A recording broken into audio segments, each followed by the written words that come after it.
सीधे एक बार रुक करते हैं कानपुर का, जहां जी मीडिया का कॉन्क्लेव चल रहा है और इस वक्त सीधे रुक और इस सेशन को मैं और जयप्रकाश आगे बढ़ाएंगे।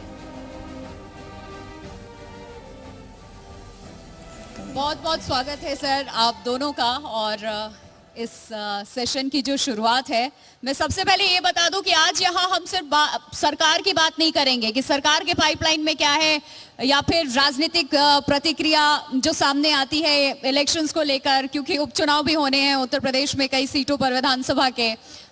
इन सारे मुद्दों पे बात नहीं करेंगे क्योंकि हम आज एक स्कूल के प्रांगण में हैं, शिक्षा के मंदिर में हैं। तो बात जो होगी यूथ से रिलेटेड होगी। तो सभी यूथ जहां इस वक्त मौजूद हैं, मैं चाहूंगी कि ध्यान से सुनना अपने मंत्री को, क्योंकि आपके भविष्य की भी जिम्मेदारी कहीं ना कहीं सरकार ने इनके कंधों पे दी हुई है। जिनके पास जो डिपार्टमेंट है, जवाबदेही इनकी भी बनती है। सवाल आप भी पूछ सकते हैं, माइक आपको भी दिया जाएगा, मंच आपको भी दिया जाएगा। तो बच्चों से खुला संवाद होगा। और ना सिर्फ बच्चे सर, हमारे साथ जो बिजनेसमैन हैं, जो एक्सपीरियंस पर्सनालिटीज हैं, महिलाएं भी बैठी हुई हैं, उनसे भी खुला संवाद होगा आज। बिल्कुल। और देखिए, अभी तक आप बिजनेसमैनों को सुन रहे थे जो सफल बिजनेस है। शेखर सुमन जी उनसे बात भी कर रहे थे कि कैसे वो सफल हुए, और आप सभी को अपने टिप्स, अपने अनुभव शेयर भी कर रहे थे। लेकिन भाई, किसी को अगर पॉलिटिक्स में जाना है, नेता बनना है, तो ये बता देंगे आपको। आपके मन में कोई सवाल हो तो इनसे जरूर पूछिएगा। लेकिन हम चर्चा की शुरुआत करें। संजय निषाद जी और विजय लक्ष्मी गौतम जी, आपका बहुत बहुत स्वागत है। संजय निषाद जी, सबसे पहले, क्योंकि हम यूथ पर फोकस कर रहे हैं, आने वाली जनरेशन, क्योंकि भारत सबसे बड़ा युवा देश है। अगर हम बात करें तो उत्तर प्रदेश और बिहार में सबसे ज्यादा युवा रहते हैं, तो ये यूपी है भैया, इसमें सबसे ज्यादा युवा हैं। एक बहुत बड़ी बात है। तो युवाओं के लिए आपकी सरकार किस दिशा में काम कर रही है? और आप देखते हैं, जब से योगी सरकार आई है, यूथ को बढ़ावा मिला है?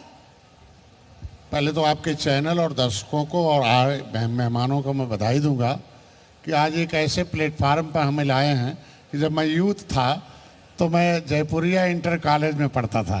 मैं आनंद नगर गोरखपुर में इम्तहान देने गया और हम लोग 112 लड़कों में केवल 12 लड़के पास हुए थे। और 12 लड़कों में मेरे को सेकेंड डिवीजन, 112 में सिर्फ 12 पास हुए केवल थे। 112 में हम लोग 12 पास हुए थे और फर्स्ट डिवीजन बनने से एक नंबर कम हो गया।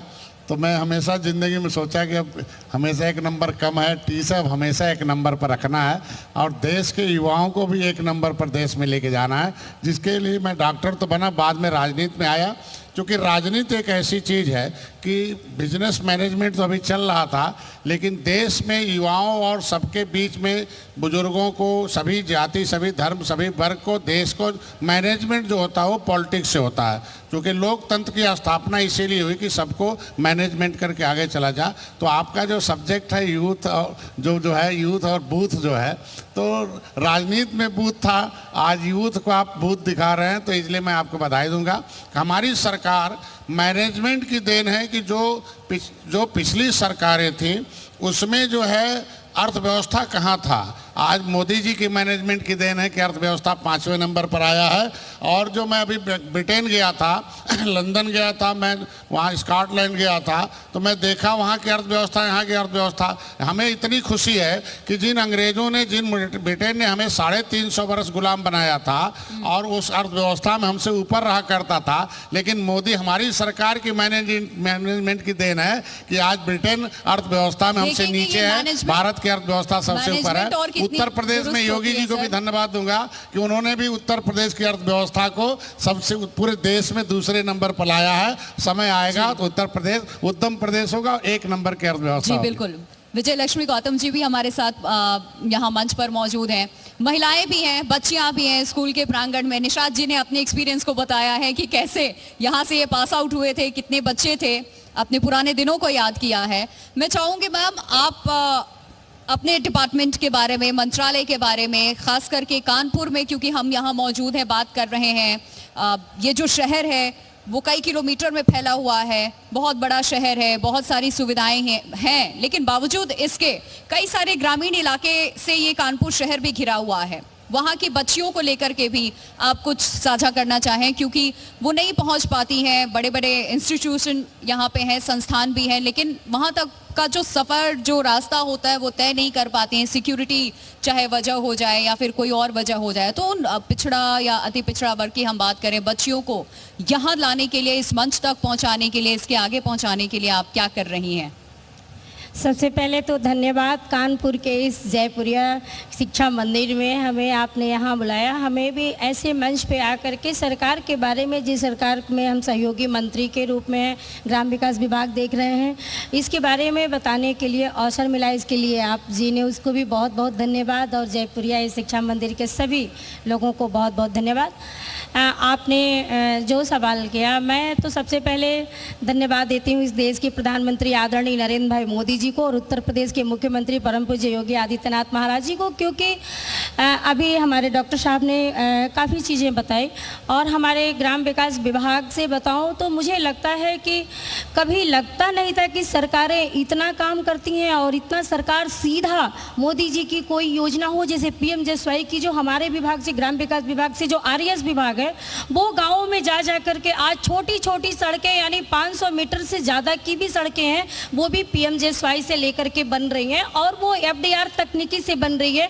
कम से कम पैसे में, जो पहले पैसे खर्च होते थे, PWD द्वारा सड़कें बनाई जाती थी और 5 साल की तो कम से कम गारंटी रहती थी, लेकिन वो 3 साल में, 2 साल में ही खराब हो जाती थी, फिर रिपेयर में चली जाती थी। लेकिन आज FDR टेक्नोलॉजी से बनाया जा रहा है, रिसाइकलिंग करके बनाया जा रहा है, वेस्ट मटेरियल को कंपाइल करके बनाया जा रहा है, तो जिसके कारण हमारे पैसे का तो बचत हो ही रहा है। और वो सड़कें कम से कम 10 से 15 साल, चूँकि अभी पहली बार वो सड़कों का टेक्नोलॉजी का इस्तेमाल हुआ है, इसलिए हम ज़्यादा नहीं बोल पा रहे, लेकिन जो हमें इस टेक्नोलॉजी का इजाफा किया जिन लोगों ने, उन लोगों ने बताया कम से कम 15 साल तक वो बिल्कुल ख़राब नहीं होने वाली है, इतनी अच्छी टेक्नोलॉजी से ये बनाई जा रही है।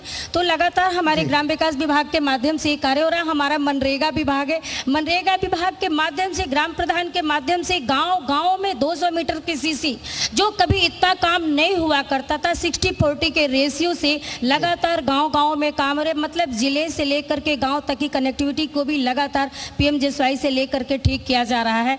और ग्राम विकास विभाग से जो हमारा काम है, लगातार महिलाओं को, श्रमिकों को स्वयं सहायता समूह के माध्यम से हमारी आधी आबादी को सशक्त और आत्मनिर्भर बनाने का, वो भी लगातार हो रहा है। एक बड़ी बात कही कि आधी आबादी को सशक्तिकरण करना है। पहले नारी शक्ति के लिए जोरदार तालियां, क्योंकि देखिए मैं एक आंकड़ा बताता हूं, जब तक सरकार यहाँ CM योगी नहीं थे तब 13% के आसपास महिलाओं की भागीदारी थी नौकरी पेशा में या वो स्वयं सहायता समूह में, तो अब वो 31% हो गई है। ये आंकड़ा है, ये 13% से 31%।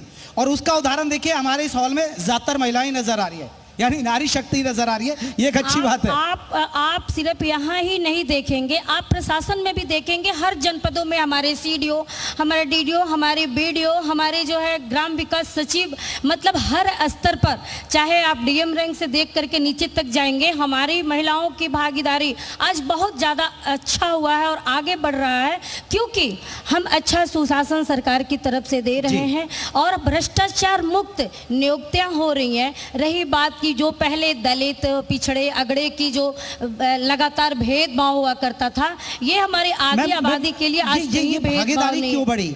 आप मानती है कि यूपी में महिलाओं की सुरक्षा एक बड़ा कारण रहा? क्योंकि सबसे बड़ी बात है कि महिलाएं सुरक्षित नहीं थी, सरकार ने ऑपरेशन बजरू चलाया। CM योगी कहते हैं कि देखिए भैया, अगर आपने किसी की लड़की को छेड़ा तो पहले इस चौराहे पर तो आप लड़की छेड़ देंगे, लेकिन दूसरे चौराहे पर यमराज आपका इंतजार करेगा। तो आप मानते हैं कि ये जो पहल की सरकार ने, महिला सुरक्षा पर फोकस किया, उसकी वजह से समाज में, नौकरी पेशे में या जो स्वयं सहायता समूह है उसमें भागीदारी महिलाओं की इसीलिए बढ़ी है?